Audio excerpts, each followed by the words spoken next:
sommes en 1902 et vous nous faites revivre, Amélie Darscott, donc cette folle aventure d'Héliopolis. Deux hommes décident de construire une ville en plein désert. Et c'est une histoire qui vous touche personnellement parce que c'est dans votre famille, en fait. Finalement, c'est un peu à vous, Héliopolis. Oui, en fait, je dirais début XXe siècle, Édouard Rampin, qui est le grand capitaine d'industrie belge, se rend en Égypte. Ça fait 10 ans déjà, en 1905, qu'il y investit. Il avait commencé avec la Société des tramways du Caire. Et là, il retrouve en fait mon arrière-arrière-grand-père, qui était Bogos Nubar Pacha, qui était le fils du premier ministre égyptien Nubar Pacha. Bogos Nubar, lui, il a été administrateur des chemins de fer égyptiens. Il s'est rendu à l'exposition universelle de Paris en 1900. Il a obtenu d'ailleurs une médaille d'or. Il a présenté une machine à labourer assez efficace. Et il veille à développer l'agriculture autour d'Alexandrie.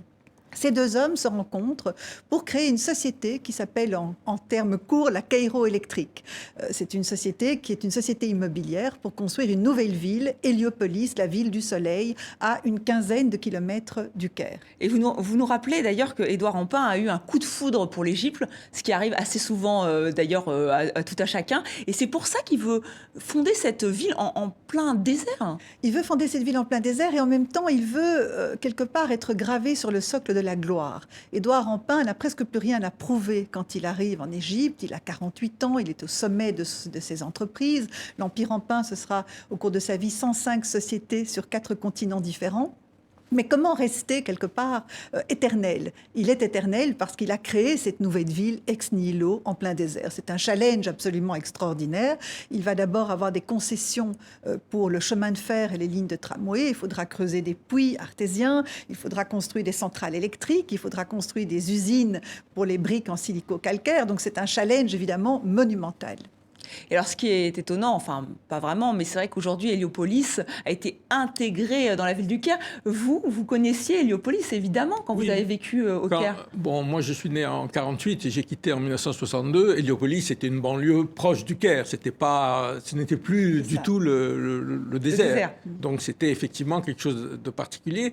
Et c'était un peu les restes de ce que moi, j'ai vécu. C'est-à-dire qu'il y avait une partie du Caire qui était une ville européenne. Avec le charme des villes européennes, avec les librairies, on trouvait les derniers romans qui étaient parus au Caire, on les trouvait là, etc. Mais en même temps, quelque part, une ville extraterritoriale, c'est-à-dire qui n'était pas égyptienne. D'ailleurs, vous citez dans votre livre le célèbre orientaliste Jacques Berck qui dit « Le Caire est comme un vase fêlé dont les deux parties ne pourront plus se ressouder ». Donc il y a cette partie européenne, et puis il y a l'immense majorité des Égyptiens qui n'est pas là-dedans. Oui, parce que c'était quand même une ville luxueuse. Quelles étaient les motivations d'Édouard Rampin ? Les motivations étaient d'abord de créer une ville pour l'élite un petit peu fortunée du Caire, ou les riches étrangers. Et très vite, cette orientation initiale va quelque part changer parce qu'on aura une crise économique internationale en 1907 qui va faire qu'on va réorienter le projet initial de ville, un petit peu de villégiature, si je puis dire, et on va donc ouvrir Héliopolis aux fonctionnaires, aux ouvriers égyptiens, et je dirais heureusement, parce que si ce n'avait pas été le cas, je pense que Nasser l'aurait bombardée, parce qu'elle aurait trop représenté quelque part l'Occident. Et alors, est-ce qu'il y a vraiment une influence belge à cette époque ? Il y a une influence belge, mais quelque part, Édouard Rampin, son influence belge est un petit peu atténuée par le fait qu'il est captivé par l'Orient. Donc il va mandater 2 grands architectes, Alexandre Marcel, qui est l'architecte français que tout le monde connaît, et Ernest Jaspar, qui est un tout jeune architecte belge, mais qui sont tous les deux imprégnés d'orientalisme. Donc ils vont essayer de ressusciter le style des Fatimides, le style des Mamelouks dans les bâtiments d'Héliopolis. Et c'est un roman historique, et vous nous rappelez d'ailleurs que Léopold II, avant d'être Léopold II, va faire son voyage de noces au Caire, et donc lui, il a des envies coloniales là. Oui, il a des envies coloniales, et puis Léopold II adore l'Égypte. Il s'est rendu 2 fois alors qu'il était duc de Brabant, donc avant d'être nommé roi, et c'est vrai qu'il a une manie de la colonie, et donc il voyait très très bien la Belgique coloniser l'Égypte, un petit peu comme Bonaparte avant lui. Mais il faut rappeler qu'à l'époque, quand même, l'Égypte est occupée par les Britanniques.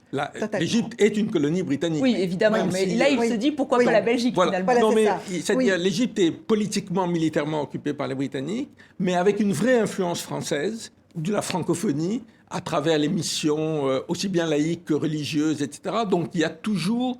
Le français, dans ma jeunesse, enfin dans mon enfance, c'est la langue qu'on entend au centre du Caire.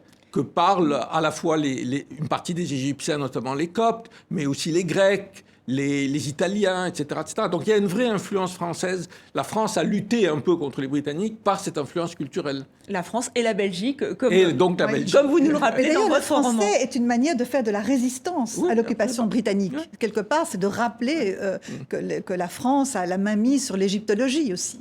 Et aujourd'hui, que reste-t-il de ce passé prestigieux d'Héliopolis? Est-ce qu'il y a encore des demeures? 80% des bâtiments initiaux d'avant 1920 sont encore là.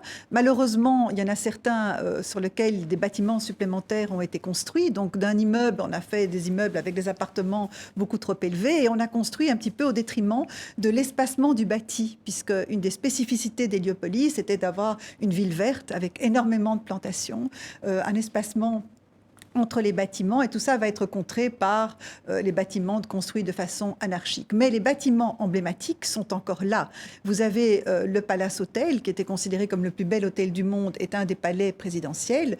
Le palais hindou d'Édouard Rampin, en style khmer, absolument désopilant et extraordinaire, complètement magique, est encore là. Et aujourd'hui, c'est l'armée qui le restaure, et le palais de Bogos-Nubar, que j'ai voulu désespérément visiter, je n'ai pas pu, puisque c'est le ministère de la Censure qui y est établi, donc autant vous dire que je n'avais aucune chance. Donc ce n'est pas encore ouvert au grand public. C'est pas encore ouvert au grand public, mais j'ai pu rencontrer lors de mes visites des jeunes qui sont fédérés dans une association qui s'appelle Heliopolis Heritage, et qui font des tours en vélo, en montrant aux visiteurs, en fait, des photographies des anciens bâtiments. Et c'est passionnant, parce que j'aurais envie que les gens, quand ils vont au Caire, au lieu de se précipiter pour aller voir les pyramides et d'aller faire une croisière sur le Nil, passe aussi une journée à se promener dans le centre de l'Héliopolis historique. Donc c'est une partie encore un peu méconnue, selon vous, du patrimoine égyptien ? Totalement. Si vous atterrissez au Caire, vous allez emprunter l'ancienne avenue des Palais, qui est devenue une sorte d'autoroute, et vous allez passer rapidement devant le palais hindou.